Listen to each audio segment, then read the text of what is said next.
Buenas tardes con todos, mi nombre es Vanessa Sanabria Porras y voy a presentar un tema muy importante sobre el tratamiento de aguas residuales. Voy a hablar sobre las tecnologías extensivas para la depuración de agua residual. Como contenido tenemos la introducción, el marco teórico, los tipos de técnicas extensivas, los cultivos fijos, los cultivos libres, conclusiones y por último las referencias bibliográficas. En la década de los 80 hicieron su aparición, conociéndose como tecnologías de bajo coste o tecnologías blandas. Este proceso deja que el medio natural suministre los elementos necesarios para el crecimiento bacteriano. Las que alcanzaron un mayor grado de implantación a nivel nacional fueron los lagunajes y los filtros de turba, y en menor medida los filtros verdes.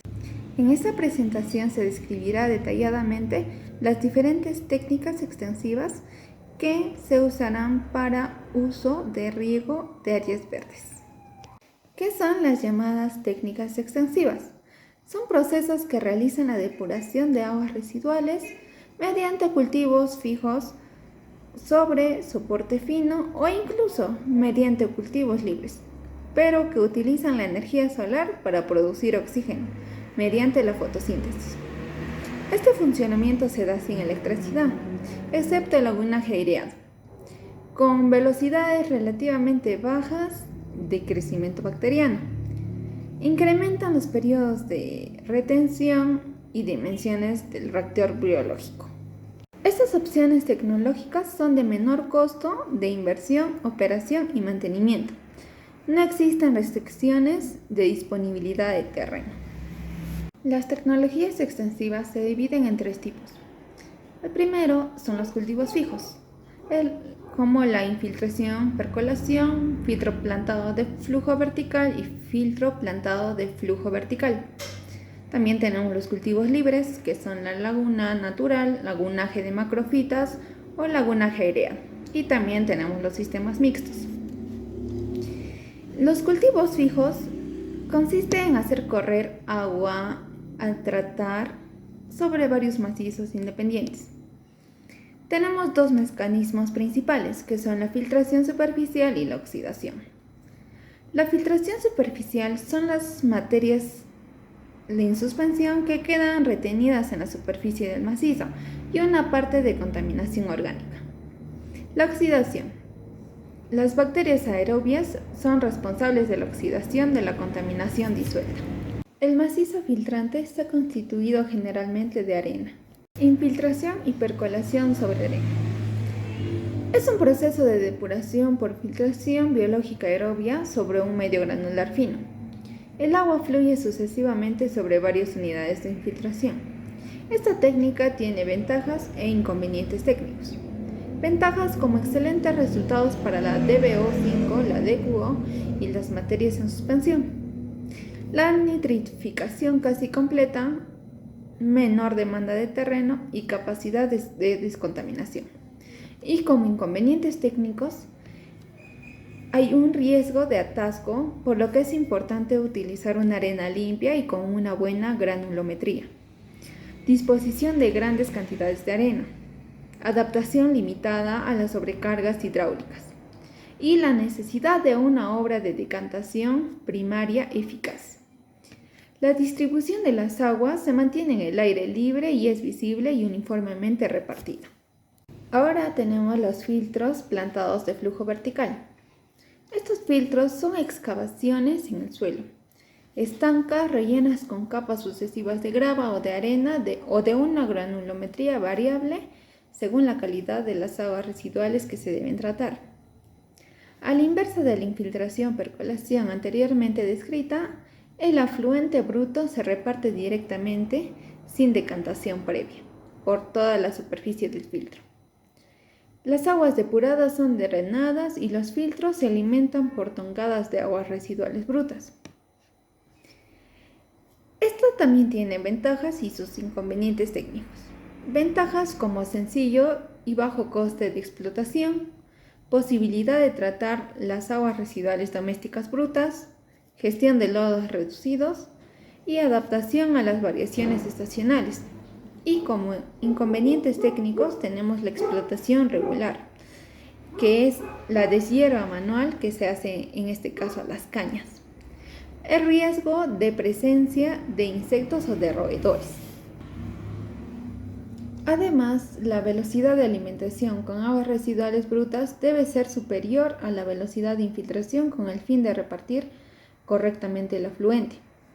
Los vegetales limitan el atasco de superficie y las varillas perforan sedimentos acumulados. Tenemos los filtros plantados de cañas de flujo horizontal. El macizo filtrante está casi totalmente saturado en el agua. El afluente se reparte sobre toda la anchura y la altura del lecho. La alimentación se efectúa casi siempre en continuo, ya que la carga orgánica aportada es débil. El nivel de agua debe mantenerse aproximadamente a 5 centímetros por debajo de la superficie del material. Los rendimientos del orden del 86% sobre la DBO5 y MES, del 37% para el nitrógeno total y del 27% sobre el fósforo total. Sus ventajas es de bajo consumo energético, no hay ruido ambiental y buena integración en el paisaje. También tiene una buena reacción a las variaciones de carga. Como inconvenientes técnicos tenemos, la superficie utilizada es muy importante. Para las instalaciones más grandes se tiene en cuenta la adaptación de las bases del dimensionado y control de la parte hidráulica. La variedad más utilizada es la caña Phragmites australis, debido a su velocidad de crecimiento, desarrollo de raíces y de su resistencia en las condiciones de saturación del suelo. Ahora tenemos la técnica extensiva de cultivos libres. Los procesos de depuración mediante cultivos libres se basan en el desarrollo de cultivos bacterianos de tipo aerobio principalmente. El oxígeno proviene de diversas fuentes según las técnicas.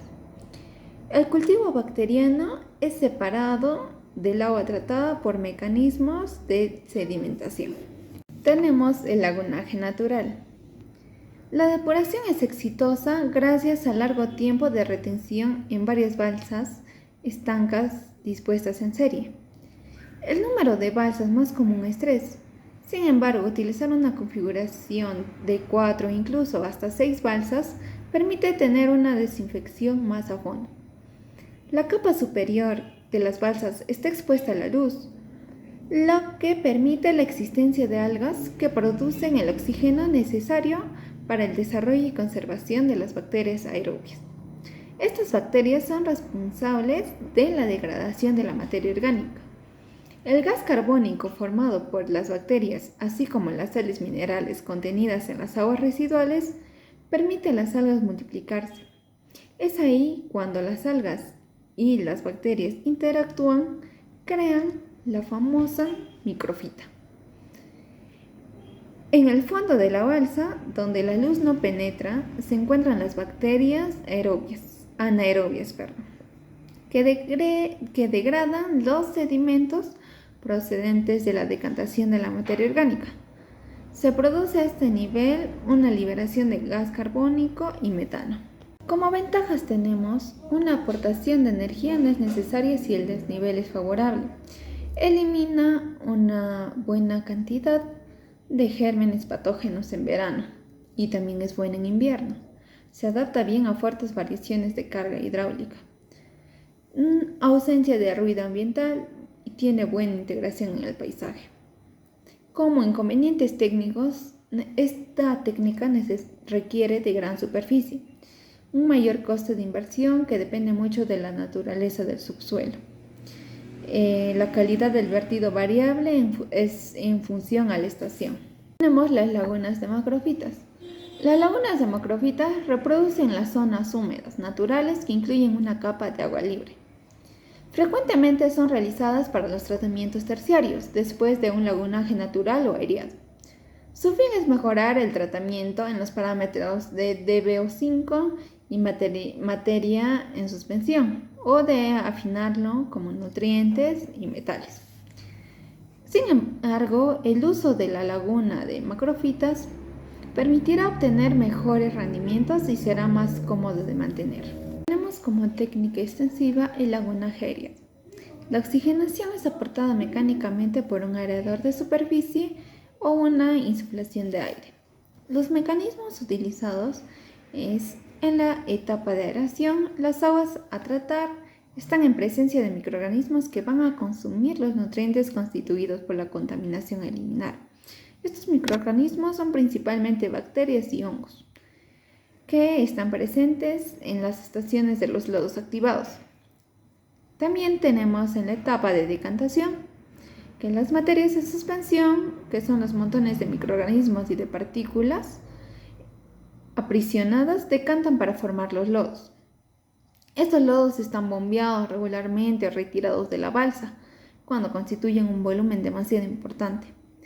Está constituido de una simple laguna de decantación incluso, lo cual es preferible por dos balsas que es posible de derivar por separado para proceder su limpieza. Como ventajas tenemos la variación de cargas hidráulicas y orgánicas importantes. Son los efluentes muy concentrados, tratamientos conjuntos de efluentes domésticos e biodegradables y los lodos estabilizados industriales. Y como inconvenientes técnicos tenemos la presencia de materiales electromecánicos, los ruidos ambientales por el sistema de aeración y fuerte consumo energético. Como conclusión tenemos la calidad de los vertidos, la eficacia de las técnicas extensivas según los parámetros que aparecen en el cuadro, como la materia orgánica, el nitrógeno, el fósforo y la contaminación fecal. Aquí podemos ver en el cuadro cómo cada una de estas técnicas, como infiltración, percolación, filtros plantados de flujo vertical, de flujo horizontal, lagunaje natural, lagunaje de macrofitas y el lagunaje aireado, pueden asegurar o no la eliminación de estos parámetros. Podemos percibir cada una de estas técnicas con la integración al paisaje. La elección de una técnica expansiva que no presente ruidos ambientales y ofrezca calidades de integración en el paisaje es además percibida de una manera más positiva que si se tratase de una estación compacta clásica a la cual puede representar una molestia adicional. Terminada esta presentación, se muestran las diferentes referencias bibliográficas que hemos utilizado para elaborar este trabajo. Y muchas gracias por su atención.